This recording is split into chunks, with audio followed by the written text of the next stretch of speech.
पत्नी अपने पति से कहती है, मैं जा रही हूँ मार्केट सब्जी लाने के लिए। सब्जी लाने में उसको लगभग 25-30 मिनट का समय लगता है। जब वो सब्जी ला कर के घर अपने पहुँचती है तो देखती है कि घर के सारे दरवाजे खुले पड़े हैं। घर का मेन गेट भी खुला पड़ा था। और जब वो अंदर जाती है तो अंदर का उसका भी रूम खुला पड़ा था। उसको वो काफ़ी चौंक जाती है कि आखिरकार आज घर के सारे गेट खुले क्यों पड़े हैं। तो धीरे धीरे जब अंदर जाती है तो उसको तरह तरह की आवाज़ें आने लगती हैं। वो कहती है, अरे ये कैसी आवाज़ें आ रही हैं। जब वो तफ्तीश करने के लिए अंदर एंटर करती है तो वो देखती है कि मेरे पति और मेरी भतीजी तो कहीं घर में दिखाई नहीं पड़ रही हैं। आखिर वो किधर गई हैं।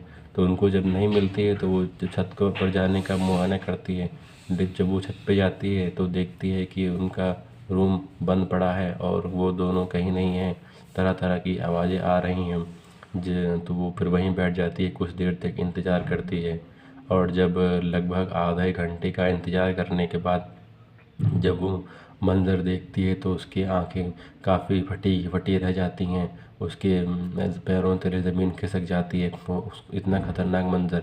तो मंज़र कुछ यह तरीके से था कि उनके पति और उसकी भतीजी दोनों ही बिल्कुल निर्वस्त्र अवस्था में थे।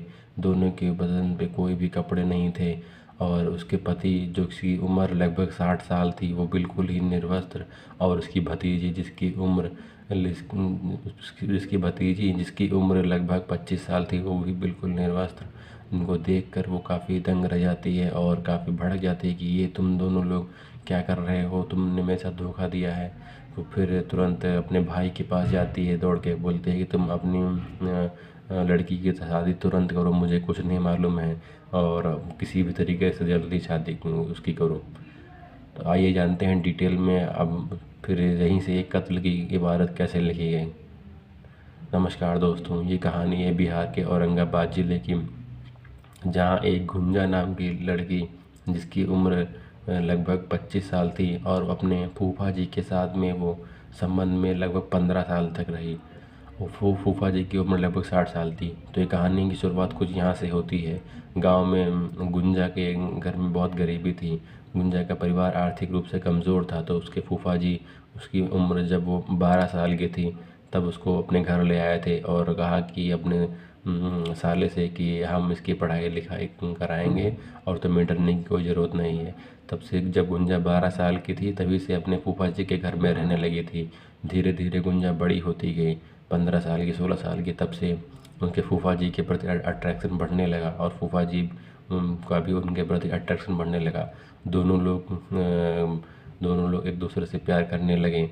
और इत्तेफाक की बात ये है कि फूफा की उम्र उस समय 45 साल थी और गुंजा महज लगभग 15 साल की थी। तब दोनों के बीच में प्रति प्यार बढ़ा। वो जब चाहते तब एक दूसरे से मिलते, किसी भी हालत में किसी भी तरह से। घर में केवल वही दोनों रहते थे, गुंजा, उनकी जो कि भतीजी और फूफा जी की पत्नी। जब वो उनकी पत्नी नहीं रहती तो दोनों लोग बिल्कुल ही खुली अवस्था में आपस में मिलते और आपस में संबंध बनाते। धीरे धीरे धीरे धीरे इसी तरीके से 15 साल बीत जाते हैं और उसकी इस बात की भनक तो उसको नहीं लगती है, उसकी पत्नी को, कि मेरा पति जो मेरी ही भतीजी के साथ में इस तरीके से संबंधों में लिप्त है। उसको भनक तभी नहीं लगती। ये भनक तब लगती है जब धीरे धीरे 15 साल बाद उसकी उम्र लगभग 15, 20, 25, 30, लगभग वो 30 साल की हो जाती है। तब उसको भनक लगती है। एक बार वो कहती है कि मैं जा रही हूँ सब्ज़ी लाने, ज़रा तुम देखना घर को। तो उसका पति बोलता है ठीक है। और जैसे वो सब्ज़ी लाने के लिए मार्केट जाती है तो वो दोनों लोग बिल्कुल नग्न अवस्था में एक दूसरे से संबंध बनाने लगते हैं और वो काफ़ी निश्चिंत हो जाते हैं, क्योंकि उनको लगता है कि अब 15 साल बीत चुके हैं, कौन ही क्या जान लेगा। तो बिल्कुल उन्होंने किसी भी गेट वेट नहीं बंद करे और बिल्कुल इसी तरीके से संबंध बनाने लगे। लेकिन फिर उसे अचानक उसकी पत्नी जब आती है तो देखती है कि अरे ये सब क्या हो रहा है। तो काफ़ी गुस्सा करती है और फिर यहीं से कहती है कि अब इसकी शादी करो, उसकी शादी करने की उम्र आ चुकी है। तो फिर उसकी तुरंत ही 1 महीने के अंदर शादी कर दी जाती है। शादी उसकी होती है गुंजा की 11 मई 2025 को उसकी शादी तय कर दी जाती है और उसकी शादी कर जाती है। लेकिन इस बात से उसके जो फूफा जी थे, जिनका नाम जीवन सिंह था, वो इस बात से काफ़ी भड़क जाते हैं। कहते हैं कि नहीं, तुम किसी से शादी नहीं करोगी, तुम्हें किसी से शादी नहीं करना है। और यही बात गुंजा भी चाहते थे कि मेरी शादी ना हो और मैं यही इसी तरीके से अपना जीवन काटूँ, क्योंकि जो जीवन सिंह थे वो बस कारोबार के बहुत ही बड़े करोड़पति व्यक्ति थे। किसी भी पैसे की रुपये की कोई कमी नहीं थी, इसलिए वो भी यही चाहते थे कि मैं इन्हीं के हमेशा साथ रहूँ और शादी ना करूँ, क्योंकि पैसे की कोई कमी नहीं थी, वो खुशहाल ज़िंदगी जी रहे थी। और वो ये मानते थे कि अगर मेरी शादी हो जाएगी तो मैं काम धंधे में लिप्त हो जाऊंगी और इस तरीके से अपनी ज़िंदगी एंजॉय नहीं कर पाऊंगी। तो दोनों लोग चाहते थे कि उनके फूफा जी थे वो चाहते थे कि मेरी भतीजी की शादी ना हो, और भतीजी भी चाहती थी कि मेरे फूफा जी की शादी ना हो, लेकिन समाज के डर से और लोगों के डर से गुंजा को शादी करनी ही पड़ती है। लेकिन वो लोग चाहते वो लोग उन लोगों ने ये प्लान बनाया था कि शादी के बाद अपने पति की हम मृत्यु कर हम मर्डर कर देंगे, फिर एक दूसरे से ऐसे मिलते रहेंगे। ठीक है, फिर उसकी शादी 11 मई 2025 को कर दी जाती है। अब जब उसकी शादी हो जाती है तो उसका फूफा जो थे अपनी भतीजी से बात नहीं कर पा रहे थे काफ़ी दिन, क्योंकि घर में मेहमान आते जाते रहते थे। शादी के बाद से लगभग 10 दिन बीत जाते हैं, फिर आ जाती है डेट लगभग 20 मई। 20 मई हो जाती है तो उसके फूफा जी खुद ही उसके मर्डर का प्लान बनाते हैं, जबकि गुंजा ने मना किया था कि तुम ऐसा कोई काम मत करना, मैं आराम से उसका मर्डर कर दूंगी, तुमको ये सब करने की ज़रूरत नहीं है। लेकिन फूफा जी उसे इंतज़ार नहीं हो रहा था, उन्होंने ज़बरदस्ती कहा हम खुद ही मर्डर का प्लान बनाएंगे। अब 20 मई 2025 से उन दोनों की बातें होना चालू हो गई कि किसी भी तरीके से तुम प्रिया उसके जो पति थे गुंजा के, उनका नाम प्रियांशु था, प्रियांशु उर्फ छोटू, उनको उनका मर्डर करना था। फिर गुंजा कहती चलो ठीक है, अब तो करना ही पड़ेगा। 20 मई 2025 को उनको लगभग उनकी बात है 45 बार से ज़्यादा बातें हुई, और काफ़ी कई घंटों तक 3-4 घंटे तक बातें हुई, जिसमें उन्होंने कहा कि हम लोग जो है 22 मई को तुम अपने पति से बोलना कि वो मिठाई लेने जाए और वहीं इनको हम गोली मरवा देंगे। तो गोली मरवाने के लिए उसको झारखंड के ज़िला गढ़वा जगह से, यानी झारखंड का एक ज़िला होता है गढ़वा, वहाँ से 2 शूटर को उन्होंने बुलाया था जीवन सिंह ने, जिनका नाम जयशंकर चौबे और मुकेश शर्मा, जो कि लगभग 25 से 28 साल के दोनों की बीच में उम्र थी। वो दोनों बहुत ही शार्प शूटर थे, उनका निशाना अचूक था। उनको बुलाया गया, कहा उनको अच्छे खासे पैसे दिए कि तुमको उनको गोली मार देनी है। वो दोनों शूटर तैयार हो जाते हैं। फिर गुंजा अपने पति से बोलती है प्रियांशु से कि मेरा मिठाई खाने का मन बहुत हो रहा है, क्या तुम मार्केट से मेरे लिए मिठाई ला दोगे?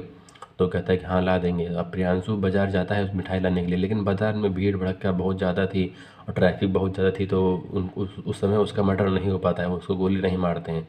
अब उनका जो फूफा था इस बात से और गुस्सा हो जाता है, बोला था कि किसी भी तरीके से जल्दी इसको हटाना ही है, नहीं तो अगर तुम फिर मर्डर नहीं हो पाएगा। फिर गुंजा बहुत नाराज़ हो जाती है, बोले क्या किया जाए, कैसे मर्डर किया जाए। तो वहीं प्रियांशु 23 मई को बताता है कि मुझे कुछ काम से बनारस जाना है, मैं 24 तारीख को आ जाऊँगा अपने घर। बोलती ठीक है आ जाना। अब उसको अच्छा बहाना मिल जाता है। अब वो यही बात तुरंत अपने फूफा को बताती है जीवन सिंह को कि वो 23 तारीख को बनारस जाएगा और 24 को वापस आएगा। अब जीवन सिंह के लिए इससे अच्छा मौका नहीं मिलता था। उसने कहा कि अब 24 को ही इसको निपटाना है तो निपटाना है इसके आदमी को। तो ठीक है भाई, 24 तारीख को जब वो train Banaras intercity train, Ranchi Banaras intercity train से 24 तारीख को अपने घर आ रहा था बनारस से, प्रियांशु उर्फ छोटू, और वो अपनी माँ के पास फ़ोन करता है, कहता है कि मम्मी मुझे जो है ट्रेन जब मुझे थोड़ा सा आपको लेट हो जाएगी स्टेशन से, किसी 2 लोगों को भेज देना, क्योंकि मेरे पास थोड़ा सामान रहेगा और वो 2 लोग बाइक पे लदवा लेंगे तो आसानी रहेगी स्टेशन से। तो उनकी मम्मी कहती हैं ठीक है।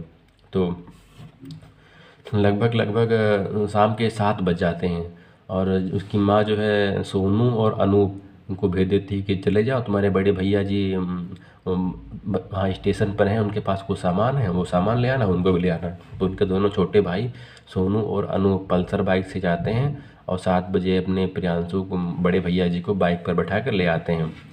और बस ला ही रहे थे तब तक एक पीछे से अपाचे गाड़ी बहुत रफ्तार में आ रहे थे, उनका पीछा करते हुए वो आगे कट ओवरटेक करके उनको रोक देती है और कहते हैं कि वो जो वही शूटर रहते 2 शूटर जयशंकर चौबे और मुकेश शर्मा, और कहते हैं उनसे पता पूछने लगते हैं कि भैया जी नमस्ते। कहते हैं नमस्ते। उनको कहते हैं कि हाँ ज़रा मुझे देवराज बिगहा गांव जाना है, ये गांव कौन सा है? और फिर प्रियांशु चौबे कहते हैं कि ये गांव बस आगे भैया 2 किलोमीटर दूर पे जा कर के है, आप आगे से दाहिने मुड़ जाइएगा और फिर आपको वहीं गांव की रास्ता मिल जाएगी। बस शूटर शूटर को बस एक बहाना चाहिए था कि पहचान करने के लिए इनमें से प्रियांशु कौन है। प्रियांशु ने रेड कलर की टी शर्ट पहन रखी थी और जैसे ही वो उसकी शिनाख्त करते हैं तुरंत अपनी जेब से पिस्टल निकालते हैं, कम से कम 10-12 गोली उसकी छाती में भर देते हैं और इतनी गोली लगने के बाद उसकी हालत बहुत नाजुक हो जाती है। तुरंत वो भाग जाते हैं और बीच में बैठा हुआ था प्रियांशु, 10-12 गोली उसकी छाती में भर देते हैं वो दोनों शूटर मिल करके और भाग जाते हैं वहाँ से। अब दोनों भाई बहुत घबरा जाते हैं, बोले अरे ये क्या हो गया। वो काफ़ी बीच बचाव भी करते हैं लेकिन बचा नहीं पाते हैं अपने बड़े भाई को। अब सोनू और अनूप तुरंत ही उसको बाइक पर लाद करके पास ही के मगध मल्टी स्पेशलिटी हॉस्पिटल उसको ले जाते हैं कि शायद मेरे भाई की जान बच जाए। लेकिन जैसे ही वहाँ ले जाते हैं डॉक्टर लोग उसको मृत घोषित कर देते हैं और डॉक्टर तुरंत पुलिस स्टेशन फ़ोन कर देते हैं पास ही के। फिर वहाँ पर तुरंत पुलिस आ जाती है, एसएचओ मृत्युंजय सिंह और प्लस सर्विलांस की टीम। जब एसएचओ मृत्युंजय सिंह वहाँ पर आते हैं और देखते हैं कि बहुत ही गोली मारी गई हैं इस बंदे के, और सोनू और अनूप से पूछताछ करती है, बोलते कि ये बात बताओ तुम्हारे एक को गोली नहीं लगी, 10-12 गोली इसके भर दी गई हैं छाती में, तुम्हारे गोली को काहे नहीं लगी। तो कहता है कि साहब हमको नहीं मालूम, हम तो बस इनको लेने गए थे, कि बस हमारा यही गलती है कि हम उनको लेने गए थे, बाकी हमें कुछ नहीं मालूम।